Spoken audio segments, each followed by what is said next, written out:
से देखिए, पटना के गांधी मैदान में पटना पुस्तक महोत्सव का आयोजन किया गया, जिसमें कई स्टॉल लगाए गए हैं। मैथिली भाषा में लिखी गई किताबों का संग्रह भी यहां पर एक स्टॉल में नजर आ रहा है। मैथिली मचान में कई लेखकों की मैथिली भाषा में लिखी हुई पुस्तक बड़ी ही आसानी से उपलब्ध है।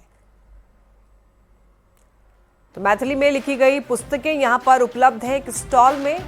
मैथिली मचान में कई लेखकों की मैथिली भाषा में लिखी हुई पुस्तक बड़ी आसानी से यहां पर उपलब्ध है। यहां पर कई स्टॉल लगाए गए हैं। बता दें आपको, भारत सरकार की तरफ से पटना के गांधी मैदान में पटना पुस्तक महोत्सव का आयोजन किया गया है, जिसमें कई सारे स्टॉल्स हैं और मैथिली भाषा में लिखी गई किताबों का भी संग्रह यहां पर दिखाई दे रहा है। मैथिली मचान में कई लेखकों की मैथिली भाषा में लिखी हुई पुस्तक यहां पर उपलब्ध है और लोग बड़े आसानी से यहां से किताबें जो है वो देख पा रहे हैं।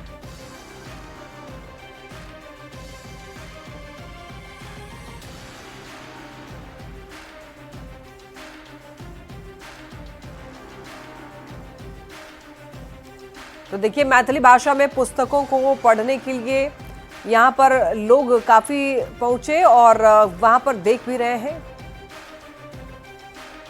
पटना के गांधी मैदान में भारत सरकार के शिक्षा विभाग की तरफ से पटना पुस्तक महोत्सव का आयोजन किया गया है।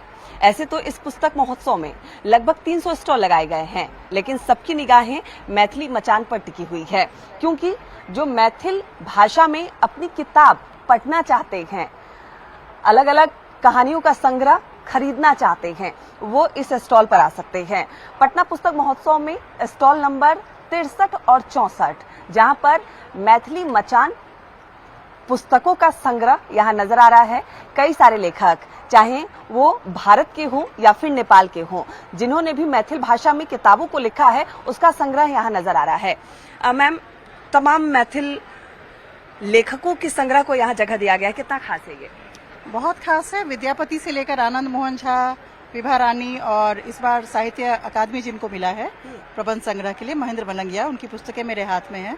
तो एक पूरा स्पैन है ना। आप 14वीं शताब्दी से लेकर के 21वीं शताब्दी को एक साथ समेटे हुए हैं इस मचान पे।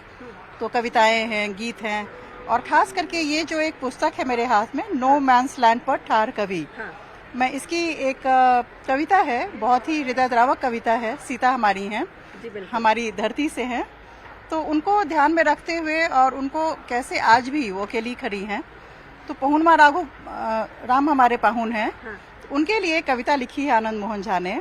यो हमर पहुनमा राघो गोर लगे छी, निके ना होयब से भरोसेच। और इसके बाद उन्होंने वो सारी संवेदना या एक तरीके से अपनी पीड़ा जाहिर की है कि माँ जानकी को, सीता को, वैदेही को कैसे आज भी उनके लिए कोई घर नहीं है। जब उनका नया घर बना तो उसमें सीता नहीं है। इस किताब का जो संग्रह है कि अयोध्या में राम मंदिर तो बन गया, लेकिन मैया सीता को वहाँ स्थान नहीं मिला। हाँ। तो इस बात को, इस पीड़ा को कह सकती हैं, हम लोगों में कहते हैं एक उचती मिनती कहते हैं, एक शिकायत कहते हैं, उपालंभ कहते हैं। तो उस उपालंभ को कवि ने कितनी सुंदर से, क्योंकि हमारे पाहुन है वो, तो हमारा पूरा हक है उनसे शिकायत करने का, है ना। तो शिकायत में इतनी गंभीर और गहरी बात कही है, उससे आप ये समझ सकती हैं कि रेंज क्या है। जो मैथिली में जो लिख रहे हैं, लेखन कर रहे हैं लगातार, उसका रेंज क्या है। वैसे ही जो है वो विभा रानी की किताब है, या इस बार जो प्रबंध संग्रह है, तमाम किताबें हैं। तो जी, कई सारी किताबें हैं और यहाँ आप देख भी सकते हैं, चाहे वो अपने भारत के कवि हो, लेखक हो, या फिर नेपाल के लेखक हो, उन्होंने जो भी मैथिल भाषा में किताबें लिखी है, कोशिश की गई है कि अधिक से अधिक उनके संग्रह को यहाँ रखा जाए। और उनमें से अभी जो 2 लाइन कविता भी सुनाई गई है कि कैसे माँ सीता के लिए एक लेखक ने अपने भाव लिखे हैं कि मैया का घर कहाँ है। मैथिल भाषा में ये तमाम कविताएं हैं, तमाम कहानियां हैं, जिसे आप पढ़ना चाहते हैं तो आप पटना पुस्तक महोत्सव में आकर उन किताबों की खरीदारी भी कर सकते हैं। कैमरामैन अमित के साथ विनीता मिश्रा, न्यूज़ 18 पटना। और इसी के साथ इस बुलेटिन में इतना ही। तमाम